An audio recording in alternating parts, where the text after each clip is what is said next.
Olá, olá, bem-vindos a essa live. Sou Lisiane Holdefer, fonoaudióloga e psicóloga, e hoje vai ser uma live dedicada ao Setembro Amarelo. A gente vai explicar o que é o Setembro Amarelo e qual a importância de a gente fazer uma live direcionada para essa data, né? Especialmente para o dia de hoje, porque no dia de hoje a gente tem o dia que foi definido como o Dia Mundial de Prevenção ao Suicídio. Então vamos lá, vamos começar explicando um pouquinho para vocês o que é o Setembro Amarelo, que é a maior campanha de prevenção ao suicídio do mundo, que é realizada anualmente no mês de setembro. E no Brasil, essa campanha ela teve início em 2015, ela é uma campanha que é organizada pela Associação Brasileira de Psiquiatria, em parceria com o Conselho Federal de Medicina. E dia 10 de setembro, que é o dia de hoje, é o Dia Mundial de Prevenção ao Suicídio. Então eu sei que a gente fala bastante, fala talvez até um pouco demais para algumas pessoas a respeito de saúde mental, e eu prometo para vocês que as próximas lives a gente vai falar sobre outras coisas, mas eu não tinha como deixar de falar hoje a respeito de saúde mental, a respeito de depressão, de ansiedade, das suas relações com as nossas questões aqui do canal, que são de zumbido, de sensibilidade auditiva, porque com certeza vocês podem me dizer até mais experiência de como é complicado muitas vezes para a gente emocionalmente lidar com situações que nem o zumbido e as sensibilidades auditivas, né? Então, por que se escolheu a cor amarela para se representar, então, esse Setembro Amarelo? Foi em homenagem, em memória a um rapaz que se chamava Mike Hemme, é um jovem americano que tinha 17 anos quando ele tirou a própria vida em 1994. E ele tinha um Mustang amarelo. E na época, então, os familiares, os amigos começaram a usar cartões amarelos como símbolo de apoio à prevenção da vida, né? Então é para simbolizar a vida, luz e esperança. E os objetivos são quebrar o tabu e reduzir o estigma sobre a conversa a respeito de suicídio e de sofrimento emocional, que é uma grande questão que a gente precisa falar aqui, porque está ligada à zumbido e à sensibilidade auditiva. Estimular o diálogo, porque a gente sabe que falar é a melhor forma de prevenir, e falar a respeito de todas essas situações, da dor emocional, mas também da dor auditiva, também é uma forma de a gente prevenir, é uma forma de a gente tratar, inclusive, essas questões, é conversar a respeito, é ter informação a respeito. O objetivo é a gente promover saúde mental, então divulgar informações, sinais de alerta, caminhos de ajuda, compreensão, para que vocês possam lidar melhor com as questões relacionadas à saúde mental e a essas questões auditivas que também estão ali relacionadas com as questões de saúde mental. E a gente conectar pessoas, né? Então mostrar histórias de pessoas que estão enfrentando esses desafios e que estão com essas dificuldades. O pessoal colocou aqui que está no mudo. Vocês estão me ouvindo? Tá todo mundo me ouvindo? Porque aqui no meu tá dando sinal de que tá tudo ok. Então, vocês me falem caso não estejam me ouvindo, por favor. Tá? Então, eu vou trazer alguns dados, que eu acho que sempre dados trazem um pouquinho da realidade do que a gente tem hoje em dia. Então, a cada 40 segundos, uma pessoa morre por suicídio no mundo, segundo a Organização Mundial da Saúde. E eu acho que isso é um dado bastante alarmante para a gente. A gente tem aí muitos estudos saindo nesse último ano mostrando o Brasil como um grande, um país onde a gente está com ótimo, que o áudio está normal, ótimo. Onde a gente está com um índice muito, muito elevado de ansiedade e de depressão, e eu acho que a gente vê isso no dia a dia, nos nossos contatos, ou às vezes até conosco mesmos, né, ou dentro das nossas famílias. A gente tem mais de 700 mil pessoas que morrem por suicídio por ano. No Brasil são cerca de 14 mil mortes por ano, em média 38 por dia. É muita coisa, gente, para pessoas que estão sofrendo, né? Quando você chega num ponto desse, é realmente que você está no limite aí do sofrimento. 90% dos casos poderiam ser evitados com apoio, tratamento e prevenção adequados. Então, esse dado me chamou muita atenção. 90% a gente poderia evitar se a gente conseguisse, de alguma forma, dar algum suporte para essas pessoas. Então, fica esse registro, busquem ajuda e falem a respeito, tá? Então, a mensagem central do Setembro Amarelo é: falar pode salvar vidas, tá? Então, a ideia é lembrar para todos nós que nós podemos ser também agentes de prevenção. Nós, apesar da nossa dor, também podemos oferecer escuta, apoio, orientação, podemos orientar as pessoas a buscarem uma ajuda profissional, né? Nem sempre somos nós que vamos resolver a questão do outro, mas a gente pode orientar esse outro. E no Brasil, onde que a gente busca ajuda? Então, eu quero deixar isso aqui para quem estiver numa situação delicada. A gente tem um centro que chama Centro de Valorização da Vida, que é a CVV, que tem o telefone 188 188, ele é 24 horas, é gratuito, é sigiloso, tá? A gente tem acesso à saúde mental, a serviços, perdão, de saúde mental pelo SUS, por meio do CAPS, então a gente tem aí acesso a psicólogos, a psiquiatras, fonoaudiólogos, no apoio e nos sistemas associados. Tem a questão das redes de apoio familiar e da comunidade, então às vezes até mesmo na comunidade, essa é uma questão que às vezes é discutida e que a gente tem às vezes até dentro das igrejas, redes de apoio que podem então nos ajudar no momento de maior dor emocional, tá? E quando a gente fala de saúde mental, muitas vezes a gente pensa só em ansiedade e depressão, mas vocês sabem disso tanto quanto eu, que o ouvido também pode estar profundamente ligado às nossas emoções. E aí hoje eu quero conversar com vocês a respeito de zumbido, hiperacusia e misofonia, que são sintomas das vias auditivas, né, de sintomas auditivos, mas que não são só do ouvido, e que eles envolvem o cérebro, que eles envolvem a mente, e que eles têm conexão, então, com as nossas áreas emocionais, tá? Então, vamos começar, então, direto para o nosso ponto central aqui. Vamos tentar entender o que acontece. O ouvido, ele capta sons, certo? Mas o cérebro é quem escuta, quem interpreta esses sons. Então, a função do ouvido é receber esses sons, é captar esses sons, e o cérebro é compreender, codificar, decodificar essa informação. E na hora que ele faz isso, ele tem regiões lá do cérebro que são responsáveis. As regiões auditivas normalmente estão aqui na nossa região temporal, né? Mas a gente não tem só envolvimento de região auditiva na hora que eu escuto. Eu tenho outras áreas do cérebro que vão trabalhar junto com a região auditiva, que vão dar significado para esse som, que vão dizer se eu gosto ou não gosto desse som, se esse som tem determinadas características, tem outras áreas do cérebro envolvidas nisso. Estruturas como a amígdala e o hipocampo participam do processamento do som e, curiosamente, das emoções. A amígdala aqui não é a da garganta, tá, gente? É a amígdala que tem lá no nosso cérebro. A gente tem uma região do cérebro que chama amígdala, a gente já falou dela aqui em algumas outras lives, tá? E a amígdala é crucial no processamento para o processamento e para a formação das memórias emocionais, especialmente a do medo. Alguém aqui se identifica com a ideia de medo ligado a zumbido, medo ligado aos sons, medo ligado ao volume dos sons, ao surgimento dos sons, ao aparecimento dos sons? Então, pensa se essa amígdala ali não está ativada em algumas situações com vocês relacionadas a sons, tá? Além das respostas autonômicas e sociais, como o reconhecimento das emoções em outras pessoas. Então, a amígdala também me ajuda a identificar e a dizer: nossa, você tá bem? Você tá triste? Você tá feliz? Eu consegui ler o rosto das outras pessoas. Parece absurdo, mas tem pessoas que não conseguem fazer isso. Quando a gente tem uma lesões ali em algumas regiões lá do cérebro, a gente não consegue ler as emoções dos outros, né? Mas a gente tem, então, áreas que ajudam a gente a fazer isso, e como é importante isso pra gente, né? Já o hipocampo, que a Cris já colocou que sim, é isso mesmo. Já o hipocampo, ele é essencial para a formação e para a recuperação de memórias explícitas, ou seja, as memórias de longo prazo. Ele atua como um centro de organização para as informações, desempenha um papel para a gente conseguir se organizar de forma, né, na navegação espacial, de forma espacial.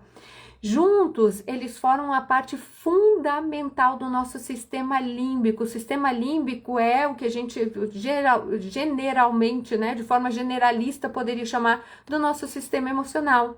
Então, o nosso sistema límbico, ele integra as emoções, memória e o comportamento. Porque lembra que eu tenho lá um gatilho, que seja lá o que for, às vezes eu nem tenho gatilho, nada acontece, mas eu tenho um pensamento. E esse pensamento vai gerar um sentimento, e esse sentimento vai gerar um comportamento. Então, ele integra essa função, essa rede, essa circuitaria que acaba gerando e coordenando as minhas emoções, tá? O sistema límbico e o eixo do estresse, que a gente já conversou muito nas últimas lives, que é o tal do sistema HPA, tá? Hipófise, hipotálamo, adrenal, elas podem amplificar esses sintomas auditivos. Lembra na última live a gente falou que esse sistema HPA ele é capaz de aumentar a percepção de alguns sons, então ele pode estar e está envolvido muitas vezes na hipersensibilidade a sons. Então, esse sistema também está relacionado, e são sistemas emocionais, são sistemas da nossa via emocional, mas que tem relação com a questão auditiva e que são ativados na entrada de qualquer som ou no processamento de qualquer som. Então, não é coincidência que muitas pessoas com zumbido ou com hipersensibilidade a som, seja misofonia, hiperacusia, também tenham ansiedade, tenham insônia, tenham sintomas depressivos, tem um histórico de ter um transtorno de estresse pós-traumático, de terem um histórico de ter um transtorno obsessivo compulsivo, enfim, outras coisas que são relacionadas, então, às nossas vias emocionais, à nossa mente, né?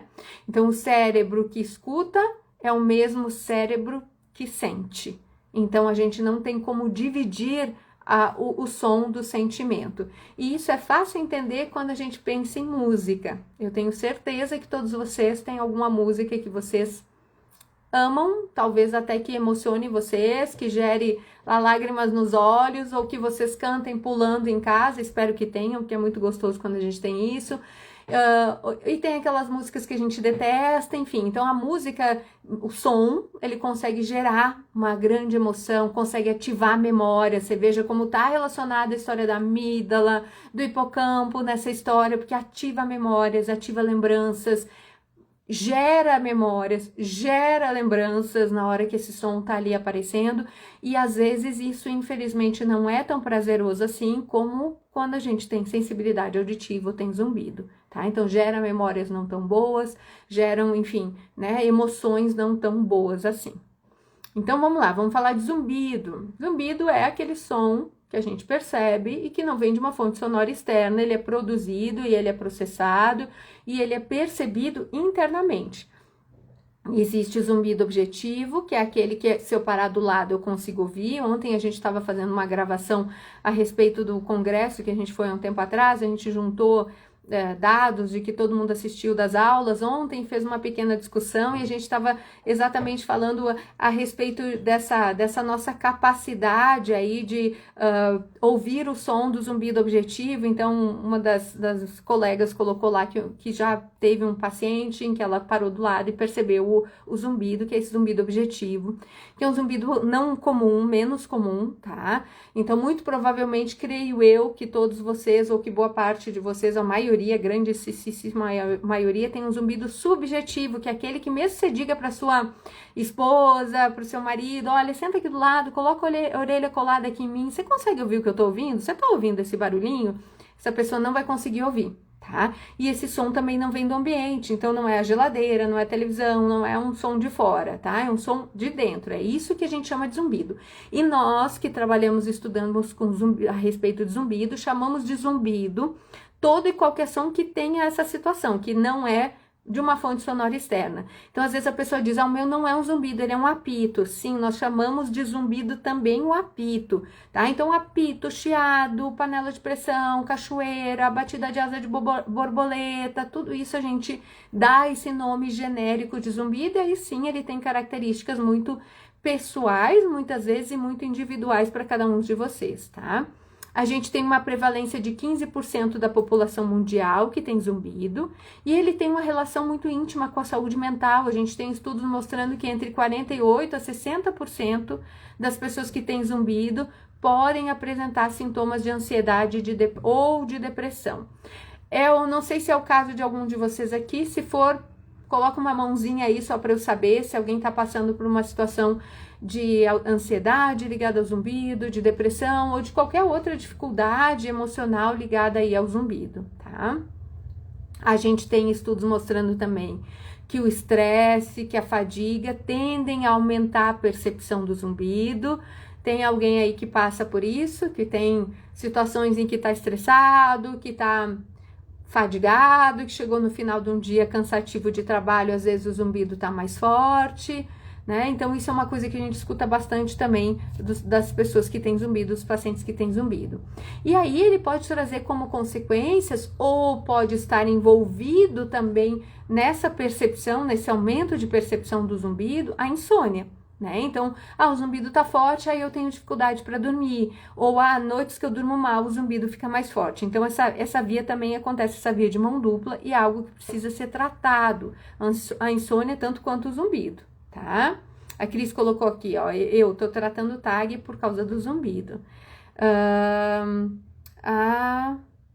E não vou saber ler seu nome, Fogliarini, a Graziele. Colocou sim, final dos dias estressantes, o zumbido aumenta. Isso, Grazi, realmente, é uma queixa bastante comum para mim, assim, das pessoas que eu acompanho, tá? Isso pode gerar isolamento social, então assim, eu deixo de ir a algumas situações porque eu sei que o zumbido vai aumentar, ou porque eu vou fadigar, ou porque eu não quero me estressar. Vai gerando uma desesperança, então eu acabo ficando mais sem vontade, sem graça, sem muito estímulo de seguir em frente, né? Então isso pode acontecer nessas situações. Sinais de alerta, pessoal, estamos aqui falando sobre saúde mental. Então, se eu começo a ter um isolamento, deixo de ir a coisas em função do zumbido, deixo de fazer atividades familiares por causa do zumbido, eu tô ficando desesperançoso, eu não tô achando que isso tem saída, eu não tô vendo vida após o zumbido. Atenção, sinal vermelho, sinal de alerta. Vamos atrás de uma alternativa, vamos buscar um médico, um psicoterapeuta, um psiquiatra, para poder tratar também a questão da saúde mental, para olhar para a questão da saúde mental, dessa questão emocional, dessa desesperança, dessa ansiedade que está ligada ao zumbido, né? Que a gente ouviu falar, estou tratando, ótimo, tem que tratar. Até porque a gente tem estudos mostrando que se a gente tem melhora da ansiedade, tem melhora da depressão, a gente muitas vezes já apresenta uma melhora do zumbido só tendo melhora desses quadros. Então, é uma coisa para investir, para tratar, tá? Para alguns pacientes, o zumbido pode ser tão intenso que gera pensamento de desesperança. Então, é fundamental que o profissional que receba vocês consiga acolher, identificar isso e buscar um tratamento que muitas vezes vai envolver um tratamento multiprofissional, multidisciplinar, onde a gente tem profissionais de diversas áreas que possam ajudar em relação a essas questões, essa combinação de questões, tá? O Robson colocou, eu desprezo o meu zumbido, não tenho dado bola para ele. Claro que estou em tratamento. Perfeito, Robson, a ideia é exatamente essa, né? Então, a ideia é isso, à medida que ele vai perdendo significado para mim, pronto. Né? Eu falo que eu costumo usar a ideia de a gente se apaixonar e desapaixonar, porque acho que todo mundo já deve ter vivido isso em algum momento da vida.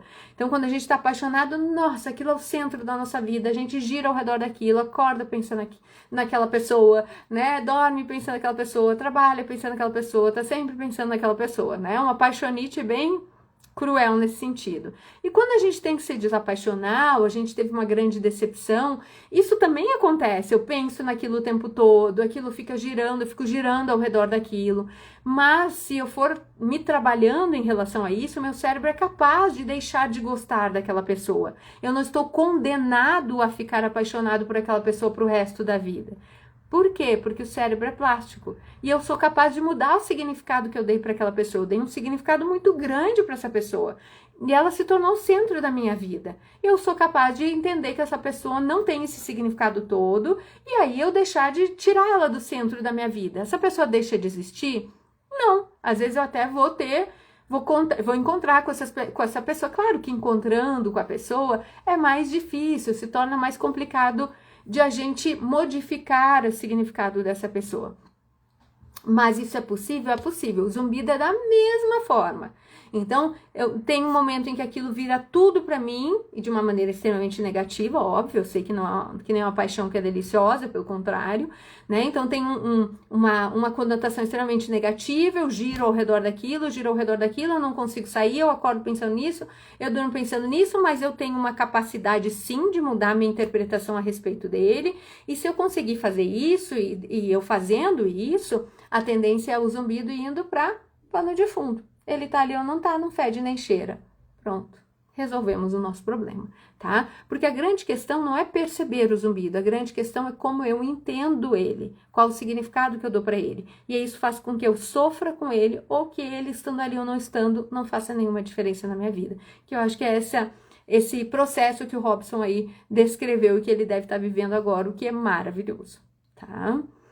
Com relação à hiperacusia, então vamos lá, a hiperacusia é uma sensibilidade auditiva que é muito comum de acontecer junto com o zumbido. A gente tem aí, né, estudos mostrando que essa combinação, hiperacusia e zumbido, pode acontecer em até 50% dos casos, né? Ela é um tipo de intolerância a sons comuns do dia a dia, são sons que às vezes são sons de média intensidade, são sons que não são fortes, não são altos, mas que, para quem tem hiperacusia, o cérebro, a via auditiva lá dentro do cérebro, lê como se fosse forte demais, alto demais. Às vezes gera até dor, né? Isso a gente chama de hiperacusia dolorosa, que é quando ela gera dor. Enfim, então essa sensibilidade ligada ao volume dos sons, tá? Ela afeta cerca de 2 a 9% da população. Ela também tem uma relação com a ansiedade, com o estresse crônico, e essa é uma via, de novo, de mão dupla. Então, tanto a hiperacusia acaba gerando uma ansiedade, um estresse, quanto a ansiedade e o estresse tendem a aumentar a hiperacusia. Não sei se algum de vocês aqui tem essa situação de ter ansiedade, ter o estresse e perceber a hiperacusia aumentar. E a gente tem, como consequência de tudo isso, pessoas que acabam com hiperacusia, que acabam deixando de novamente ir a eventos, porque vai ter som alto e eu vou me incomodar e eu não vou conseguir ficar lá. Eu começo a ter medo de sair de casa, medo de determinados ambientes, às vezes medo do local de trabalho, medo da escola. Eu tô sempre com uma sensação de vulnerabilidade, porque a qualquer momento vai aparecer um som, e se esse som aparecer eu não vou conseguir suportar, ou vai me gerar dor, e eu não vou conseguir lidar com essa situação, tá? Cris perguntou, é comum associação com zumbido? É comum associação com zumbido, tá, Cris? Acontece sim, tá? A gente tem aí estudos dizendo que em torno de 40% a 50% das pessoas que têm hiperacusia vão ter zumbido, tá? E das pessoas que têm zumbido, a gente tem sim uma grande porcentagem que vai ter hiperacusia também, tá? Estão perguntando se vai ter outro encontro como aquele do Eixão do Lazer. Não temos nada marcados para isso, para troca de ideias e tal, não temos nada marcado para isso, mas olha, tá vindo Novembro Laranja pela frente. Novembro é um mês da conscientização do zumbido, hiperacusia e misofonia. E aí hoje eu passei o dia pensando, meu Deus, o que eu vou aprontar? Então eu quero ideias de vocês. A gente pode fazer alguma coisa assim no Eixão, aqui em Brasília, para quem é de Brasília, ou no Parque da Cidade, algum encontro para a gente conversar, para a gente trocar ideia. E também eu pensei em fazer lives, quem sabe, semanais, se eu conseguir, para a gente falar um pouquinho a respeito mais ligados, e aí as ideias que vocês querem que a gente fale, de coisas que querem que fale, se querem que traga algum profissional para a gente poder discutir, eu acho que isso é um negócio interessante. Então, eu vou abrir depois nos stories uma caixinha para vocês darem sugestões, pode ser? Por favor, me ajudem, que eu tô sem criatividade nenhuma, porfa. Cris, você tá dizendo se é como uma associação com o zumbido e da hiperacusia? Sim, é essa mesma, tá? Em torno de 40% a 50% das pessoas com hiperacusia vão ter zumbido, e uma porcentagem bastante grande das pessoas com zumbido vão ter hiperacusia, tá? Porque são vias são vias muito parecidas, são vias auditivas, assim, então elas têm algumas similaridades, não é a mesma coisa, tá? Zumbido e hiperacusia são coisas bem diferentes, mas tem algumas similaridades ali na via auditiva central. Então, sim, tem uma ocorrência bastante comum, tá? Bom, quanto à misofonia, vou falar rapidinho de misofonia também, que a misofonia é um outro tipo de sensibilidade auditiva, não tá ligado ao volume dos sons, tá? Misofonia é uma reação emocional desproporcional, muito grande, de irritação, raiva, ansiedade, ódio, para sons muito específicos, e aqui eu vou falar alguns gatilhos, quem tiver misofonia, tá? Só para deixar o alerta. Normalmente, sons relacionados à boca. Então, esses sons que eu fiz, por exemplo, mastigação, às vezes a respiração da pessoa gera gatilho, essa pessoa tem muita raiva. Digitar, então imagina em ambiente de trabalho como é complicado, o ambiente, eu tô numa sala de espera, a pessoa tá no celular com aquele barulho em vez de botar no mudo. Às vezes latido de cachorro, som externo, eu já vi bastante paciente com misofonia ter problemas com sons externos, às vezes sons de encanamento, tá? Então, esses são sons, por exemplo, que podem ser gatilhos de misofonia e geram uma reação emocional muito extrema, é muito doloroso para quem tem misofonia, tá? Geralmente tem um início na adolescência, ou tem seus primeiros sinais na adolescência, normalmente. Tem uma associação, tem um bom número de pessoas, eu não vou saber dizer mais de cabeça, e eu não trouxe esse dado aqui, perdão, mas se eu não me engano, em torno de 20% que teriam uma associação com transtorno obsessivo compulsivo, então tem uma ligação muito íntima com o transtorno obsessivo compulsivo, o TOC, com ansiedade, com problemas de regulação emocional, então assim, existe um mix ali para alguns casos, não é para todo mundo, tá?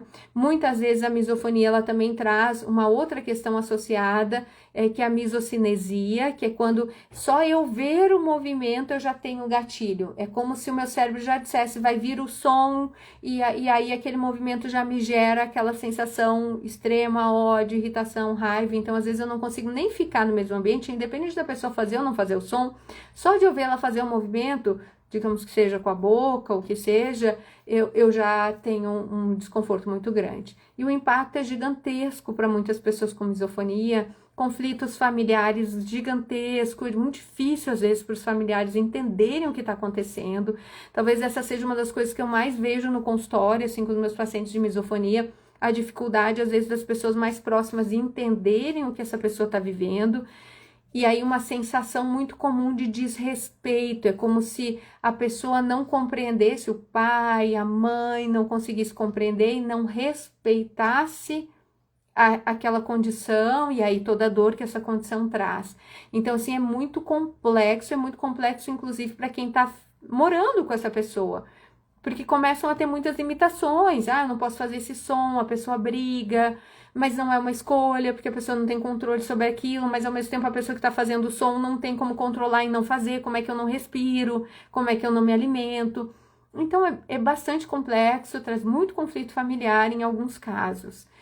Pode trazer muito isolamento, a pessoa vai comer sozinha no quarto dela, não consigo sair com amigos, sentar numa mesa para comer, às vezes traz prejuízo escolar, eu não consigo me concentrar, porque imagina numa sala, mesmo com a sala silenciosa, eu vou escutar ruídos de respiração, enfim, o que for, né, que possam ser gatilhos aí. Então, para crianças isso é bastante complicado, profissionalmente extremamente complicado, a mesma coisa vale para um ambiente de trabalho, vou ter pessoas digitando, se isso for um gatilho é um problema. Sons em geral, em ambiente de trabalho muitas vezes a gente bebe água, faz sons com boca, às vezes está gripado, às vezes está com coriza, esses sons de nariz, de boca, enfim. Então é muito, muito complexo e traz um impacto extremamente grande, então tem um impacto emocional também muito severo, tanto na pessoa que está com misofonia, muitas vezes também nos familiares, tá? E muitas pessoas que não entendem a misofonia acham que é frescura, acham que aquela pessoa é manhosa, é mal acostumada, enfim, tá? E na verdade não tem absolutamente nada a ver com isso, não tem a ver com uma escolha dessa pessoa, tá? Mas para quem sofre a reação, porque é uma reação, antes de qualquer pensamento, antes de qualquer sentimento, vem a reação, a raiva. Né, a reação de raiva, ela é real, né, é um sofrimento que pode levar a graves problemas emocionais, tá? É uma situação delicada, sim, com certeza, tá, Janine? É uma das situações, assim, que muitas vezes pode ser extremamente dolorosas para quem tem a misofonia e para quem convive, para familiares, enfim, é doloroso, tá? A gente não fala em cura da misofonia, a gente fala em tratamento, então em a pessoa conseguir encontrar ferramentas para lidar com um mundo barulhento, com um mundo que vai produzir sons que são sons desconfortáveis, que são sons gatilhos para essa pessoa. A gente não tem como eliminar esses sons, a gente não tem como fazer as pessoas pararem de fazer esses sons. Então, e a gente ainda não tem uma medicação para misofonia. A gente vê que alguns remédios, algumas medicações para ansiedade, em muitos casos, conseguem dar um apoio bacana. A terapia cognitivo-comportamental é vista como a ferramenta hoje mais interessante nesses casos, mas sem nenhuma promessa de cura ou uma promessa de milagre, como a gente não tem para absolutamente nenhuma dessas condições, né? No sentido de uma promessa de milagre ou resposta instantânea, tá? Então vamos lá, o que eu quero que fique aqui pra gente, que os sintomas que a gente tem na orelha, eles não são apenas do ouvido, que a orelha, ela encaminha estímulos para o cérebro, então que existe uma relação muito íntima da orelha com as coisas que se processam no meu cérebro. E é por isso que às vezes, eu tenho uma alteração hormonal, isso tem relação com o zumbido? Pode ter relação com o zumbido, não vou dizer que tem, porque às vezes não tem nada a ver com zumbido, mas pode, porque esse hormônio, ele trabalha no cérebro. E aí, a gente vai ter aí uma ativação da via diferente, tá? Estresse amplifica os sintomas aditivos, tanto de hiperacusia, quanto de zumbido, quanto de misofonia. Ansiedade e depressão, mais do que documentada pela literatura, pelas pesquisas, mostram que são vias de mão dupla. Ansiedade gera zumbido, depressão aumenta o zumbido, assim como o zumbido pode aumentar um sintoma depressivo ou pode aumentar uma ansiedade. Esse ciclo vicioso acaba acontecendo, que eu ouço mais o zumbido, por exemplo, eu sofro mais, isso aumenta a minha percepção do zumbido, eu fico mais incomodada e eu fico girando ao redor desse ciclo vicioso, né? E quebrar isso é extremamente indispensável para a gente poder ter uma melhora do quadro, tá? E eu vou falar agora do que fazer com isso, então. Vou falar de tratamento, e aqui a Janine botou que tratamento você fala. Laser terapia? Não estou falando de tratamento nenhum por enquanto. O laser pode ser uma opção de tratamento em alguns casos, tá? Lembrando, não existe um tratamento único para todos os zumbidos. Não existe. Então, o pessoal às vezes escreve ali para o consultório e diz, tá, qual o tratamento que ela faz? Depende de cada caso. Posso usar laser? Posso usar laser. Posso associar o laser com neuromodulação, com terapia cognitivo-comportamental, com a neuromodulação por transcutânea auricular? Posso. Eu posso associar com terapia sonora? Posso. Eu posso associar com um aparelho auditivo num caso de necessidade? Posso. Pode ser que esse paciente tenha que associar uma reabilitação labiríntica, ele tem uma questão de tontura de labiríntica, uma alteração labiríntica também? Pode ser. Então, a gente tem aí uma combinação. Normalmente, eu, pessoalmente, acho que muito raramente utilizo uma estratégia só, mesmo dentro da terapia cognitivo-comportamental, eu lanço mão de estratégias, por exemplo, como a mindfulness, como a utilização da atenção plena, para a gente tratar essas questões relacionadas a zumbido e a sensibilidades auditivas, tá?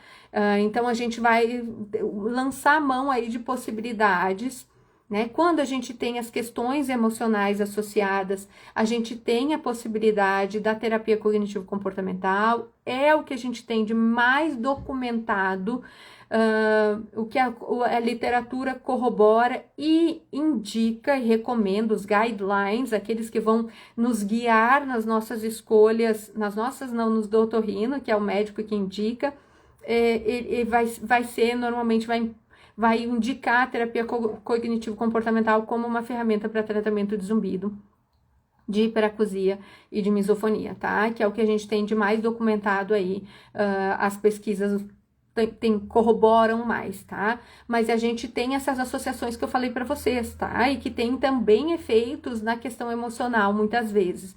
Então, hoje até atendi essa paciente que tá comigo, ela tá na 9ª sessão, e ela chegou para mim num quadro depressivo bem forte e com zumbido. E aí eu entrei com ela com um combo, ela tá fazendo um pouquinho da fotobiomodulação, que é do laser, neuromodulação, de diferentes formas. A partir da 3ª ou 4ª sessão, ela começou a ter uma melhora muito significativa do humor. Essa melhora do humor se sustenta hoje. Ela tava lá, falou, nunca mais tive nada, eu sou, assim, literalmente ela foi uma surpresa muito gostosa de ver, assim, no consultório. Ela teve uma melhora emocional absurda. E aí agora nós estamos trabalhando em relação ao zumbido, ainda temos o zumbido, ele ainda não foi, ela sente que deu uma melhora, é subjetivo, sim, zumbido é subjetivo, não tem jeito, ela já percebe uma melhora, mas ainda tem um chão pra gente andar com ele e tá tudo ok, que eu nem esperava isso nesse tempo. Então, são tratamentos que não são instantâneos, lembrem-se disso, pessoal. Eu falo que é a mesma coisa que você ir pra academia 1 dia, 2 dias e querer sair saradaço. Não vai dar. Meu sonho. E no dia que a gente descobrir, me contem como é que faz isso, né? A gente poder ir uma vez só na academia, 2 vezes e pronto, tá sarada, a gente tá super bem, tá com saúde, porque mais que sarada, tá com saúde. Não rola. Então a gente tem que ir, tem que repetir, tem que ir muitas vezes para começar a ver resultado, e muitas vezes os tratamentos para zumbido e hipersensibilidade demandam repetição, demandam várias repetições. Às vezes o paciente chega, eu tô na 5ª sessão, ainda não tive melhora. Sim, às vezes é assim mesmo, tá tudo certo, nada fora do esperado, tá? Então, a gente tem que ter essa ideia, e tem que ter um compromisso por parte do paciente. Muitas vezes demanda repetição, nós estamos falando de cérebro. Se você pensa em cérebro, também não tem nada instantâneo. Eu vou aprender uma língua, que é o quê? Reorganizar sinapses no meu cérebro para gravar uma nova informação. Eu vou reorganizar sinapses no meu cérebro para retirar uma informação, no caso da sensibilidade, do zumbido. Então, para isso, não tem um passe de mágica, não tem uma pílula. Eu preciso de repetição contínua e constante. Não adianta também eu fazer uma vez aqui, outra vez ali. Eu preciso repetir isso várias vezes. Então, lembrem disso, que a gente, quando trata zumbido e sensibilidade, é mais do que ouvido, é cérebro. E aí, cérebro tem um monte de coisas envolvidas também, e que a gente precisa saber entender e ver, tá? A live vai ficar gravada, pode ficar tranquila, tá? Eu espero que não tenha problema no final, que uma vez eu já perdi live, mas senão ela fica gravada aqui no Instagram, e também vai pro YouTube, tá? Pro Instituto Holdefer de Zumbido lá no YouTube, tá? Já ouviu falar de resultado favorável para misofonia com uso de laser? Não. Tá? Nunca ouvi falar, nunca li nenhum estudo nisso, não sei de estudos, tudo que eu estudo a respeito disso, porque eu também utilizo, mas eu nunca vi estudos falando de misofonia, até onde eu tenho conhecimento, não existem estudos relacionando o laser, a fotobiomodulação para misofonia, tá? Então, eu desconheço ele nessa situação, tá? Você pode usar a fotobiomodulação para questão emocional, pode, né? Então, se focar para isso, para uma melhora da ansiedade, sim, mas assim, direcionado a tratamento de misofonia, nunca vi, tá? A gente pode usar, então, uma série de situações, provocar habituação sonora, provocar que o cérebro pare de processar essa informação, né, por meio de diversas técnicas. A gente vai pensar em cérebro, tá? A gente tem uma necessidade, muitas vezes, de que a rede de apoio que a gente tem se envolva nesse processo, né? Principalmente quando a gente tem uma família que mora com a gente, que a gente tem amigos que são mais próximos, às vezes os colegas de trabalho, que eles saibam às vezes o que a gente está passando, o que a gente está fazendo, e que possam de alguma forma apoiar. Muitas vezes isso faz muita diferença, e às vezes é necessário, porque eles estão envolvidos no meio dessa história, eles acabam gerando esses desconfortos, por exemplo, numa misofonia, né, numa sensibilidade auditiva, tá?